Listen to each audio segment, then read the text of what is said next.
All right, on to our third speaker before the break. Our third speaker is Dr. Melissa Greene-Blye, and she is going to share with you different ways we can think about the way we consume information in the age of information overload. Thank you.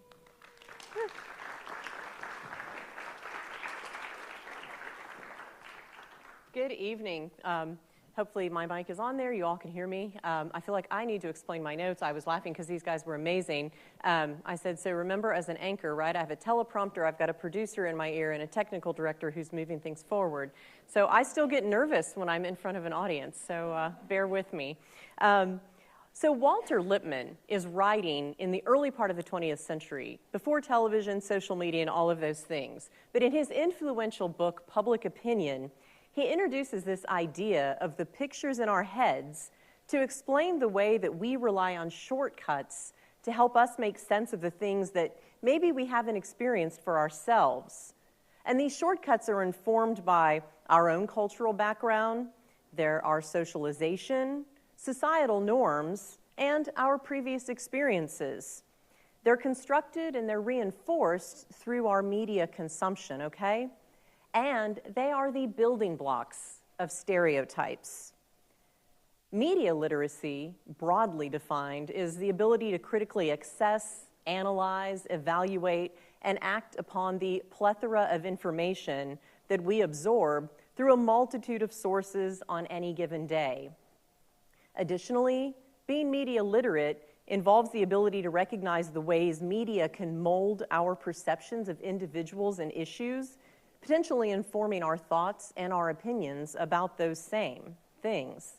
So this presentation is really designed to introduce us to the basic concepts of that, with the idea of short-circuiting the negative impact of our inherent desire to take the shortcut to understanding, while simultaneously helping us navigate today's information overload with the goal of becoming more engaged and more intentional consumers in today's media marketplace. So at today's count, I think I have 7 different email accounts merging into one inbox on my phone. I have a personal Facebook page as well as 2 other Facebook pages I manage for 2 different student media outlets. I have accounts on at least 4 other social media platforms, plus LinkedIn. People can reach me through those email accounts, through messaging on those social media platforms, via one of the 3 GroupMes that I belong to, as well as via text, or in very rare cases, an actual phone call. If you add in those push notifications that pop up on our home and our locked screen that let you know you have a message or that there's breaking news, it can all feel a bit overwhelming. At the same time, we don't want to miss out on anything. My college-age daughter, Alexandra, is following the same news stories that I am, albeit through very different sourcing and platforms, often with really different perspectives on the issues and the individuals that are the focus of those stories, right? And the devices that provide our news and our information, and in some cases our infotainment, are called smart devices because of their ease of ability to connect to other devices. But that's not really the only reason they're smart, right? They're clever in the way that they allow the platforms and the apps and the browsers we use to listen and to learn. From a most basic standpoint, we all kind of understand how algorithms work at this point. Algorithm is a word that has become common use, right? Whoever dreamed that? We understand that idea of more for you, or because you looked at, you might also like, or you might also be interested in. And we get to tell streaming services which shows we liked or didn't like, so they can offer better suggestions moving forward. And those are really valuable and helpful tools. They're also limiting. Because while these devices and platforms do a great job at calculating what we are or might be interested in, they aren't so good at helping us broaden our horizons and explore beyond our comfort zone. That means we might be missing out on important perspectives in that larger public discourse that is happening around us. Sociologist Gay Tuckman is writing in 1978, and she uses this concept, symbolic annihilation, to examine how women were portrayed in mass media. And put simply, symbolic annihilation, which was coined by George Gerbner 2 years before, describes the absence of representation or underrepresentation of specific groups in media and the ways in which that contributes to ongoing social inequalities. So Tuckman argued that the media reflect the dominant values of society and also play an important role in the process of socialization. So again, 1978, Tuckman noted that society's need for continuity and the transmission of dominant values is particularly acute in times of rapid change. She says, such as our time, again, 1978. She says, so in those times, individuals may need some familiarity with the past, and if society is to survive, they also have to be prepared to meet changing conditions. Maybe that sounds a little familiar for our times right now, right?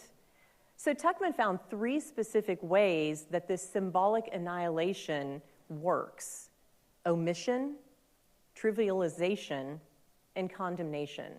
Put simply, omission is exactly what it sounds like: exclusion or underrepresentation of a group, making them invisible to a bigger audience.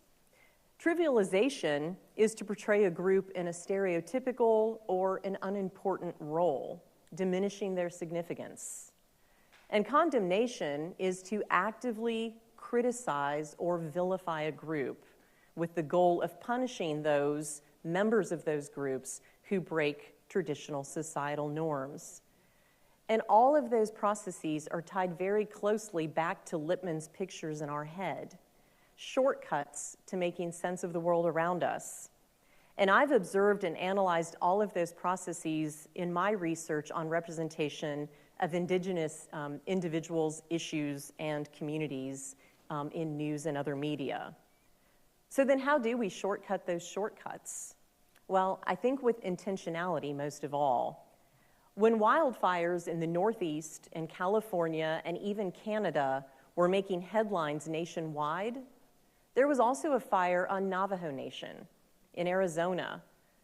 And I never heard about that fire in those other national headlines. It was only native news outlets and maybe some local outlets in Arizona that were reporting on that fire that was also affecting thousands of people. So we have to intentionally seek out and curate the sources of news and information beyond what's most readily available and beyond those sources that find us. Being mindful to seek out multiple viewpoints and perspectives on the issues and events that are making news. We deny ourselves really the opportunity to grow in our worldview and our perspective if we allow ourselves to remain in an echo chamber of analytics and algorithms. It's certainly easier to be spoon-fed more of the same. It's comfortable content that supports the view of the world as we understand it. But we can't attain a fully informed, authentic understanding of individuals and issues if we fail to actively and intentionally curate our own media environment. It's really easy to blame, and I say fill in the blank, liberal, conservative, mainstream media, right?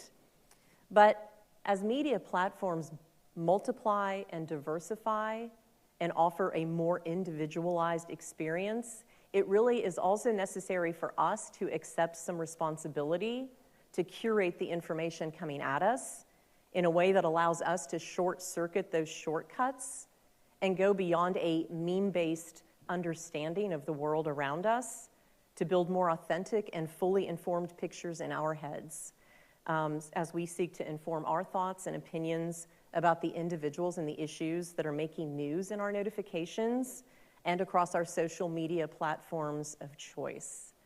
And just to end, I will share with you something I always share with my students. I say, if you think you're hearing an agenda in what I'm saying, you should think again. As a Native individual, my view of things is definitely a different perspective. And it's not my job to tell you what to think, but maybe offer some things to think about and put forward some questions to ask. And I think if I accomplish that, then maybe that's a good start. Thank you.